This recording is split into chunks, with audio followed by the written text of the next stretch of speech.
Hello, j'espère que tu vas bien. Donc on se retrouve aujourd'hui pour une nouvelle vidéo et c'est une vidéo update lecture en roman. Les 3 dernières romances comme d'habitude que j'ai lues. Ça date, il y a des romances qui datent du mois dernier. Je m'en excuse parce qu'en fait, comme je lis moins rapidement, du coup, ça décale un peu tout. Mais bon, c'est pas grave. Le principal, c'est que je vais t'en parler aujourd'hui. Je vais te parler de Dans un silence de Abby Linz. Ou Lynn, je sais pas comment dire. Le tome 1 de La Meute Mercure, donc c'est Darren Hudson de Susan Wright. Et ensuite, le petit dernier, c'est November 9 de Colleen Hoover. Alors, on va commencer par le plus ancien. J'en ai donné mon avis sur Instagram sur celui-ci, donc je ne sais pas si tu l'as vu en stories, mais enfin, il me semble que je l'avais fait en stories, mais je suis pas sûre. Mais alors, j'ai lu ce petit livre il y a, enfin, le mois dernier du coup, et comment dire, je l'avais depuis un moment, en fait depuis sa sortie je l'avais dans ma palle parce que j'avais vu des avis super positifs sur ce bouquin. C'est l'histoire de 2 jeunes ados, donc tu as West et Maggie qui est une jeune fille qui ne parle pas, et West qui a un gros problème au niveau familial à ce moment-là dans le bouquin. Et Maggie va arriver dans une ville où elle va habiter chez son cousin, et son cousin qui est aussi le meilleur pote accessoirement de West. Et donc elle va rencontrer West, etc. Comment dire, moi j'ai quand même aimé cette lecture, hein, franchement, voilà. Sauf que j'ai pas été touchée plus que ça, enfin si, j'ai été touchée, et d'un côté j'aurais peut-être pas dû le lire en fait, ce livre, où en fait il ravive plus des souvenirs, je pense, que, enfin pour moi en tout cas, que faire vivre quelque chose de fort en fait. Enfin c'est quand même vivre quelque chose de fort, mais j'ai pas été aussi à fond dedans, etc. que beaucoup de personnes. J'ai vu vraiment beaucoup de coups de cœur, donc c'est ça qui m'avait tenté et qui m'avait donné hyper envie de le lire. En plus, arrivé à la page 80, je crois que je me suis fait spoiler en fait une partie du bouquin en lisant le résumé, alors que j'avais pas lu les résumés, donc ça j'étais un peu deg. Mais voilà, il va plaire, ça c'est sûr. En tout cas moi, quand je l'ai terminé, j'avais l'impression d'être triste, enfin j'étais plus triste qu'heureuse en fait. Je sais pas comment t'expliquer ça. En fait, même à la fin, en fait, au final, je trouve qu'on ressort pas de ce livre en étant heureux, en souriant, en pétant le feu. En tout cas, moi, c'est pas ce que je ne suis pas ressortie comme ça. Et voilà, quoi. C'est une belle histoire à découvrir, etc. Et je m'attendais en fait à ce qu'on aille plus dans les détails, je pense, au niveau... comment dire, comment expliquer ça? Pas au niveau des sentiments que vont ressentir les personnes, parce que là c'est, enfin les personnages, parce que là c'est exactement ça. Big Linz, elle a vraiment un pouvoir magique pour ça, parce qu'elle le fait vraiment bien. C'est vraiment bien écrit, c'est fluide, c'est transparent, enfin tout passe, et voilà. Mais plus vers la fin, je pense que j'aurais voulu aller plus dans les détails, et puis peut-être voir d'autres choses plus en profondeur. Donc je t'en dis pas trop parce que forcément sinon je vais te spoiler. Mais en tout cas, si tu l'as lu, n'hésite pas à me donner ton avis, et voilà. Moi ça a été une bonne lecture, mais c'est vrai que j'en suis ressortie pas forcément avec le gros big smile et hyper heureuse, quoi, malheureusement. Ensuite, on a fait en lecture commune encore une fois ce mois-ci, enfin le mois dernier, enfin si c'est début du mois-ci, non, le mois dernier, bon bref, je vais y arriver de toute façon, hein. Avec Charlène et Héloïse comme d'habitude, donc je te mets tout en barre d'infos, leur blog et la chaîne de Charlène. Mais donc on a lu le tome 1 du spin-off du coup de La Meute du Phénix, donc La Meute Mercure de Susan Wright, donc ça c'était chez Milady comme d'habitude. On a lu celui-ci tout simplement parce que grâce à Steph, merci Steph, encore une fois, ça fait au moins 50 fois que je te remercie, mais grâce à Steph qui nous a dit qu'il fallait le lire avant de lire le tome 5 de La Meute du Phénix, parce que sinon on se spoilait le couple dans La Meute Mercure, enfin de La Meute Mercure du tome 1.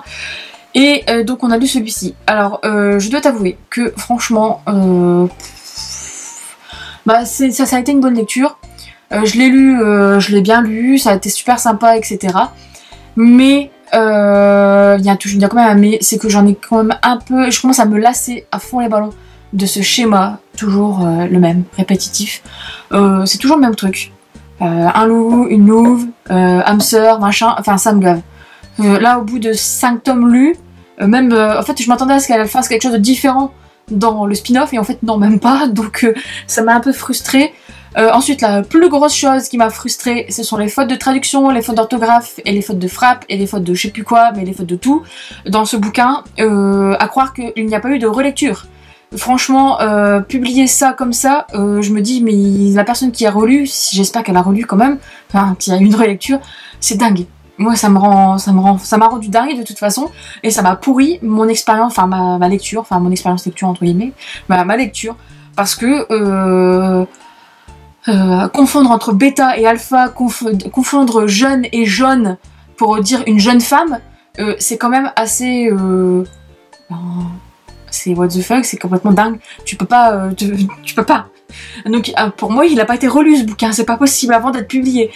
Parce que là, les fautes, c'était flagrant. Même les tournures de phrases, il y a des tournures de phrases qui veulent rien dire des fois, où c'est hyper compliqué à comprendre. Et en fait, depuis le tome 4... un peu dans le tome 3, je m'en rends compte de plus en plus en lisant ces livres, cette saga, et je trouve ça hyper dommage, quoi, parce que, enfin, pour certains lecteurs, après, je sais pas si toi t'es comme ça, mais moi en tout cas, je suis comme ça, quand il y a des fautes, quand il y a des trucs qui sont incohérents, ça me gave, et ça me pourrit à ma lecture. 1, ça passe.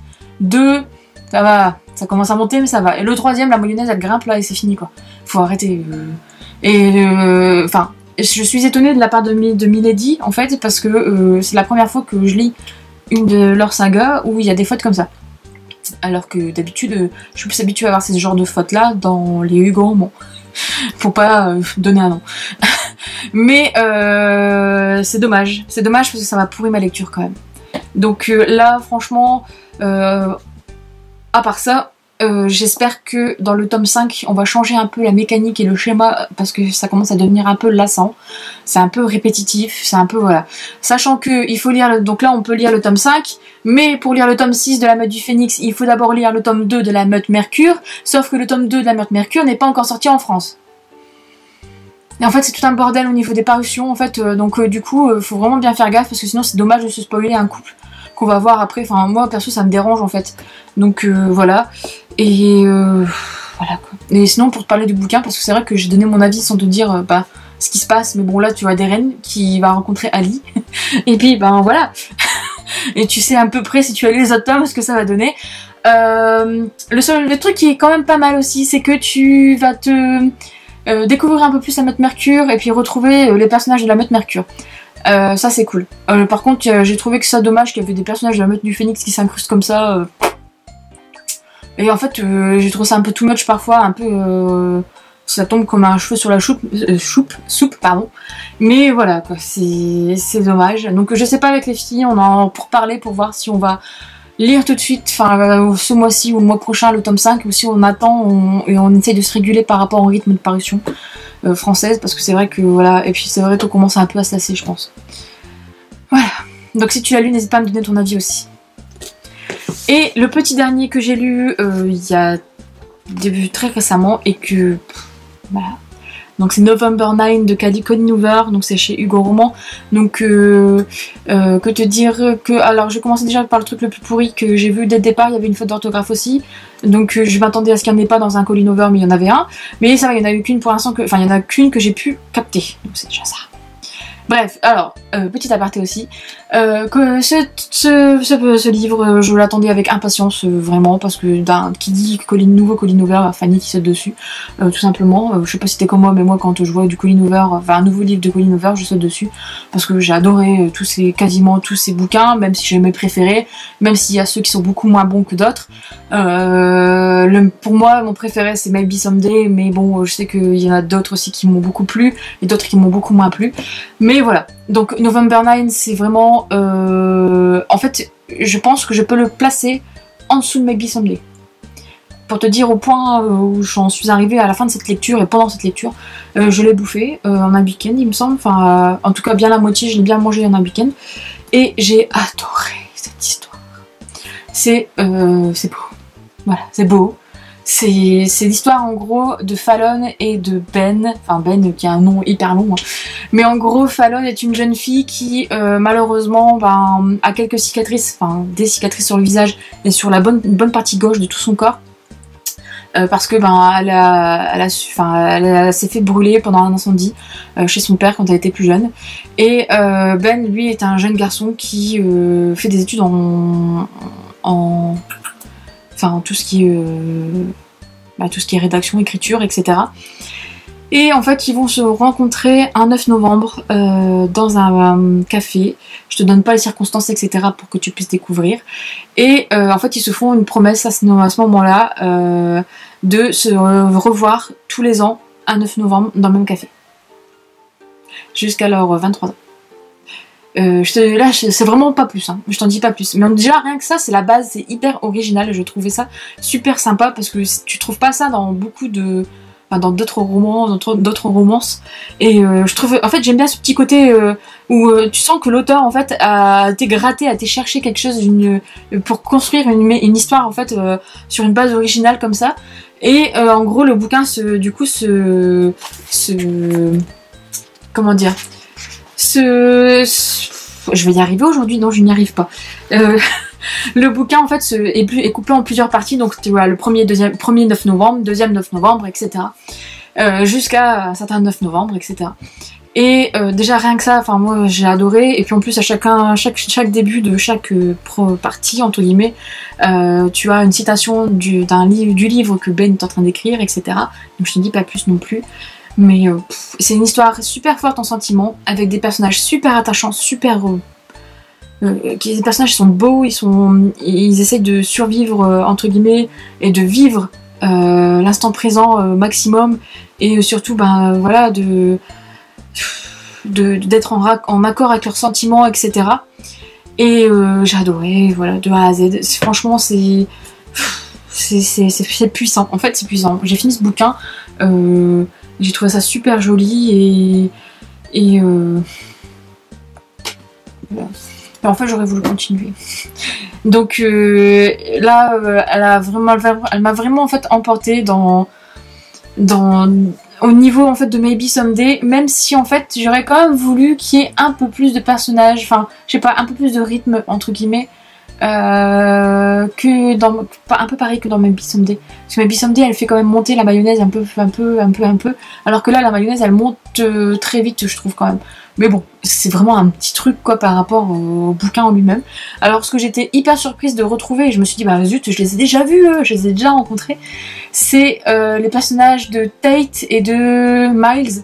Et donc c'est les deux personnages principaux de son roman Ugly Love, que j'ai lu aussi au moment de sa sortie, il y a 2-3 ans, même maintenant, même plus.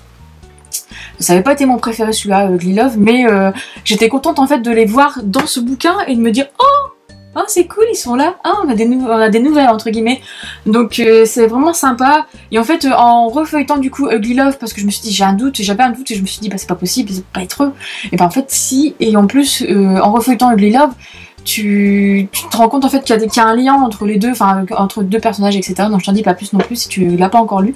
En tout cas, je t'ai vraiment à le découvrir parce qu'il est génial, et n'hésite pas à me dire aussi ton avis si tu l'as lu, parce que ça vaut le coup quoi, c'est cool. Donc voilà. J'espère que cette vidéo t'a plu, et du coup n'hésite pas à me donner ton avis aussi sur un de ces 3 livres si tu les as lus, etc. comme d'habitude. Et puis je te dis à bientôt pour une prochaine vidéo, et puis voilà.